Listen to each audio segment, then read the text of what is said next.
મિત્રો, આજના સમયમાં આપણી જીવનશૈલી કેવી થઈ ગઈ છે? આખો દિવસ કોમ્પ્યુટર સામે ખુરશી પર બેસીને કામ કરવાનું. શારીરિક મહેનત સાવ ઓછી થઈ ગઈ છે. અને આપણા રાજકોટ જેવા શહેરોમાં જ્યાં ખાવા પીવાની મજા લેવી સૌને ગમે છે, ત્યાં વજન વધવું એ બહુ સામાન્ય વાત થઈ ગઈ છે. બેઠાડું જીવનને લીધે પેટ બહાર આવવા લાગે, શરીરમાં ચરબી જમા થવા લાગે. પછી આપણે અરીસા સામે જોઈએ એટલે ચિંતા થાય કે આ વજન કેવી રીતે ઉતારવું. જો તમે પણ આ સમસ્યાથી પરેશાન છો તો આજનો આ વિડીયો ખાસ તમારા માટે છે. આપણા વડીલો અને આયુર્વેદના જે સિદ્ધાંતો છે, આપણા રસોડામાં જે ખજાનો છુપાયેલો છે, બસ એ દેશી અને સાચા રસ્તા હું આજે તમારી સાથે શેર કરવાની છું. આજે હું તમને 5 એવા સાવ સહેલા ઘરગથ્થુ નુસ્ખા, એવા દેશી પાવડર બનાવતા શીખવાડીશ જે મોટાપાના કટ્ટર દુશ્મન છે. આમાંથી માત્ર 1 ચમચી પાવડર તમારે લેવાનું શરૂ કરવાનું છે અને પછી જુઓ કમાલ, તમારું શરીર આપોઆપ વધારાની ચરબીને બાળવાનું શરૂ કરી દેશે. આ વિડીયો છેલ્લે સુધી જોજો, કારણ કે કઈ વસ્તુ કોણે લેવી, કોણે ન લેવી અને કઈ સાવચેતી રાખવી એ જાણવું પાવડર બનાવવા કરતાં પણ વધારે જરૂરી છે. તો ચાલો શરૂ કરીએ. સૌથી પહેલો અને મારો ફેવરિટ નુસ્ખો છે જીરું, અજમો અને વરિયાળીનું કોમ્બિનેશન. આ ત્રણેય વસ્તુ આપણા દરેકના રસોડાના મસાલાના ડબ્બામાં હોય જ છે. તમે જોયું હશે કે આપણા ઘરમાં કોઈને પણ ગેસ થાય એટલે વડીલો તરત જ અજમો ફાંકવાનું કહે. આ ત્રણેય વસ્તુઓ ભેગી થઈને એટલે આપણા પેટની આખી સિસ્ટમ, જેને આપણે પાચન તંત્ર કહીએ છીએ, એ એકદમ ફાસ્ટ થઈ જાય છે. જીરું છે ને, એ શરીરમાં જામેલી ચરબીની ગાંઠોને તોડવાનું કામ કરે છે. અજમો આપણા પેટમાં રહેલો ગેસ અને આફરો દૂર કરે છે, જેથી તમારું ફૂલેલું પેટ તરત જ અંદર બેસી જાય છે. અને વરિયાળી શું કામ કરે? વરિયાળી પેટને ઠંડક આપે છે, ખાવાનું જલ્દી પચાવે છે અને આપણને જે વારંવાર ગળ્યું કે તળેલું ખાવાની ઈચ્છા થાય છે એને દબાવી દે છે. બનાવવાની રીત: તમારે ત્રણેય વસ્તુઓ એકદમ સરખા ભાગે લેવાની છે. ધારો કે 50 ગ્રામ જીરું, 50 ગ્રામ અજમો અને 50 ગ્રામ વરિયાળી. આ ત્રણેયને ભેગા કરી ધીમા તાપે લોઢી પર સહેજ શેકી લ્યો. શેકવાથી એની અંદર રહેલો ભેજ ઉડી જશે અને સરસ સુગંધ આવશે.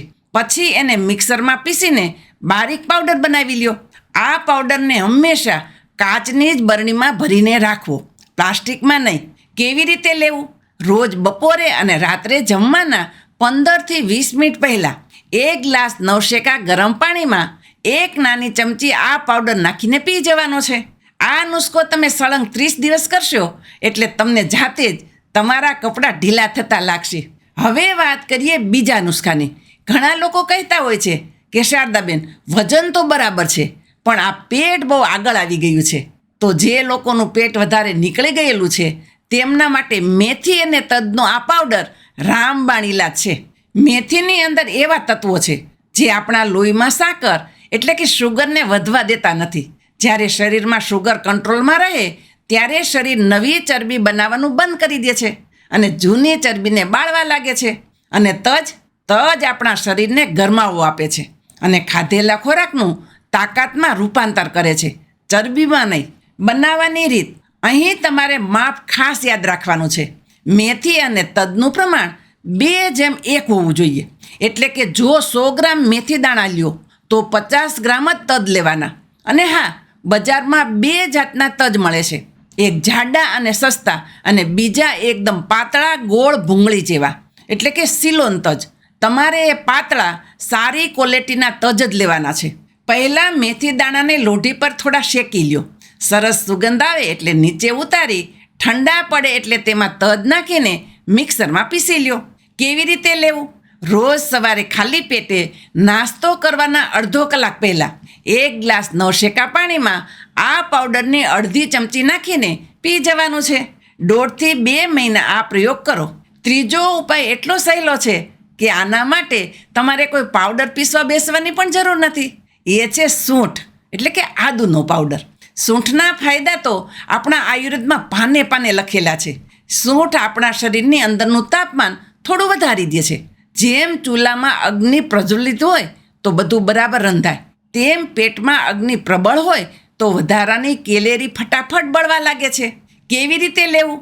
રોજ સવારે 1 ગ્લાસ ગરમ પાણી લ્યો. તેમાં અડધી નાની ચમચી સૂંઠનો પાવડર, 1 ચપટી કાળા મરીનો ભૂકો, અને અડધા લીંબુનો રસ નીચોવી દો. આ પાણી સવારે ખાલી પેટે ચાની જેમ ઘૂંટડે ઘૂંટડે પીવાનું છે. આ નુસ્ખો ખાસ કરીને શિયાળામાં તો ચમત્કાર જેવું કામ કરે છે. મિત્રો, ઘણીવાર આપણું વજન એટલા માટે નથી ઘટતું કારણ કે આપણું પેટ બરાબર સાફ નથી થતું. આંતરડામાં જૂનો કચરો જમા પડ્યો હોય છે. આ કચરાને બહાર કાઢવા માટે આયુર્વેદનું સૌથી મોટું હથિયાર છે ત્રિફળા. ત્રિફળા એટલે 3 ફળનો સંગમ. આંબળા, હરડે અને બહેડા. આ ત્રણેય ફળો આપણા આંતરડાની એવી સફાઈ કરે છે જેવી આપણે દિવાળી પર ઘરની કરીએ છીએ. કેવી રીતે લેવું? આમ તો ત્રિફળા ચૂર્ણ બજારમાં તૈયાર મળી જ જાય છે, પણ જો તમે ઘરે સારી ક્વોલિટીના આંબળા, હરડે અને બહેડા લાવી સરખા ભાગે ખાંડીને પાવડર બનાવો તો એનું પરિણામ 100 ગણું સારું મળે છે. રોજ રાત્રે સૂતા પહેલાં 1 ગ્લાસ નવશેકા પાણી સાથે 1 નાની ચમચી ત્રિફળા પાવડર ફાંકી જવાનો. સવારે તમારું પેટ એકદમ સાફ થઈ જશે, શરીર હળવું ફૂલ લાગશે અને ધીમે ધીમે વજન પણ ઘટવા લાગશે. હવે છેલ્લો અને મારો 5મો ઉપાય છે હળદર અને કાળા મરી. આપણે ગુજરાતીઓ હળદરને ફક્ત શાકમાં રંગ લાવવા કે વાગ્યો હોય ત્યારે ચોપડવા પૂરતી જ સીમિત રાખીએ છીએ. પણ શું તમે જાણો છો કે શરીરમાં જ્યારે અંદરખાને સોજો હોય ત્યારે વજન વધે છે? હળદર આ સોજાને ઉતારે છે. બનાવવાની રીત અને માપ: જો તમે 10 ચમચી હળદર લ્યો તો તેમાં 1 ચમચી તાજા વાટેલા કાળા મરીનો ભૂકો ભેળવી દેવાનો. કાળા મરી વગર હળદરનું પૂરું પરિણામ શરીરને નથી મળતું. કેવી રીતે લેવું? રોજ રાત્રે સૂવાના અડધો કલાક પહેલાં ગરમ પાણીમાં અથવા તો 1 કપ હુંફાળા દૂધમાં આ પાવડરની અડધી ચમચી નાખીને પી જવાનું. ઘણા લોકોને એવો ડર હોય છે કે રાત્રે દૂધ પીવાથી વજન વધે, પણ ના મિત્રો, દૂધ સાથે હળદર લેવાથી હળદરના ગુણો શરીરમાં બહુ જલ્દી પચી જાય છે અને ચરબી ઓગાળવામાં મદદ કરે છે. વજન જલ્દી ઉતારવા માટેની બોનસ ટિપ્સ: હવે આ પાવડર તો તમે ચાલુ કરી દેશો, પણ જોડે જોડે થોડી જીવનશૈલી પણ બદલવી પડશે. આપણે આખો દિવસ બેસી રહેતા હોઈએ છીએ તો થોડું હલનચલન જરૂરી છે. ચાલવાની આદત પાડો. જો તમે આખો દિવસ કોમ્પ્યુટર પર બેસી રહો છો તો રોજ સવારે ઉઠીને માત્ર 1 કલાક ટ્રેડમિલ પર 4.5ની ધીમી સ્પીડથી ચાલવાની આદત પાડી દો. આટલું ચાલવાથી તમારા પગ છૂટા પડશે અને આ પાવડરની અસર બમણી થઈ જશે. રાતનું ભોજન એટલે કે ખીચડીનો પ્રયોગ: રાત્રે હંમેશા હળવો ખોરાક લ્યો. આપણા આયુર્વેદમાં પણ કહ્યું છે અઠવાડિયામાં 3 થી 4 વાર રાત્રે પચવામાં હળવી એવી મગની દાળ અને ચોખાની દેશી ખીચડી ખાવી. ખીચડી આપણા શરીરને ડિટોક્સ કરે છે. એલચીનો ઉપયોગ: દિવસ દરમિયાન જ્યારે પણ પાણી પીવો ત્યારે તેમાં એકાદ એલચી ફોલીને નાખી દેવી. એલચીવાળું પાણી મેટાબોલિઝમ વધારે છે. ખાંડ બંધ કરો. ગળપણ માટે ખાંડને બદલે થોડા દેશી ગોળનો ઉપયોગ કરો. શિયાળો હોય તો તલ અને ગોળ ખાઈ શકાય, જે હાડકાં પણ મજબૂત કરશે. સાવચેતી અને ચેતવણી: આ ખૂબ જ અગત્યનું છે. મિત્રો, આ બધી વસ્તુઓ આપણા રસોડાની જ છે, પણ અમુક પરિસ્થિતિમાં આપણે ધ્યાન રાખવું પડે. કોણે આ પાવડર ના લેવા? જે બહેનો ગર્ભવતી છે અથવા જેમના નાના બાળકો પેટ ભરતા હોય તેમણે ડૉક્ટરને પૂછ્યા વગર કોઈ પણ ગરમ તાસીરવાળા પાવડર જેવા કે મેથી, તજ, સૂંઠ બિલકુલ નથી લેવાના. 14 કે 16 વર્ષથી નાના બાળકોને આ પાવડર આપવા નહીં. આ મોટી ઉંમરના લોકો માટે છે. ઘરમાં આપણા વૃદ્ધ માતા કે વડીલો હોય તો તેમને આ વસ્તુઓ આપતા પહેલાં એ જોવું કે તેમને આ ગરમ તો નથી પડતું ને. જો તેમને અનુકૂળ ન આવે તો તરત બંધ કરી દેવું. જો તમને પેટમાં ચાંદા એટલે કે અલ્સર પડ્યા હોય કે ભયંકર એસિડિટી થતી હોય, છાતીમાં બળતરા રહેતી હોય તો સૂંઠ અને કાળા મરીનો પ્રયોગ ક્યારેય ના કરતા. જો તમે ડાયાબિટીસની ગોળીઓ કે લોહી પાતળું કરવાની દવા લઈ રહ્યા છો તો મેથી અને તજનો પ્રયોગ કરતાં પહેલાં તમારા ફેમિલી ડૉક્ટરને એકવાર અચૂક પૂછી લેવું. તાત્કાલિક ડૉક્ટર પાસે ક્યારે જવું?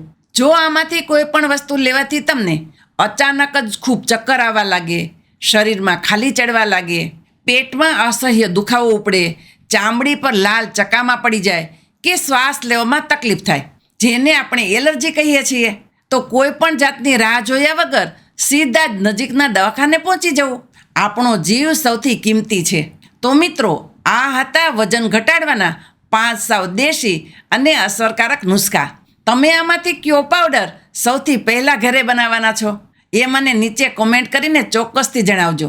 જો તમને આ વિડીયોમાં આપેલી માહિતી સાચી અને ઉપયોગી લાગી હોય તો આ વિડીયોને તમારા મિત્રો અને સગા સંબંધીઓ સાથે જરૂર શેર કરજો. ખાસ કરીને એવા લોકો સાથે જેઓ વજન ઉતારવા માટે હેરાન થઈ રહ્યા છે. આવા સાચા અને ઘરેલું નુસ્ખાઓ જોવા માટે આપણી ચેનલને સબસ્ક્રાઈબ કરવાનું ભૂલતા નહીં. હું મળીશ તમને આવતા નવા વિડીયોમાં એક નવી ઉપયોગી માહિતી સાથે. ત્યાં સુધી તમારું અને તમારા પરિવારનું ધ્યાન રાખો. હસતા રહો, સ્વસ્થ રહો, રોજ કંઈક નવું શીખતા રહો.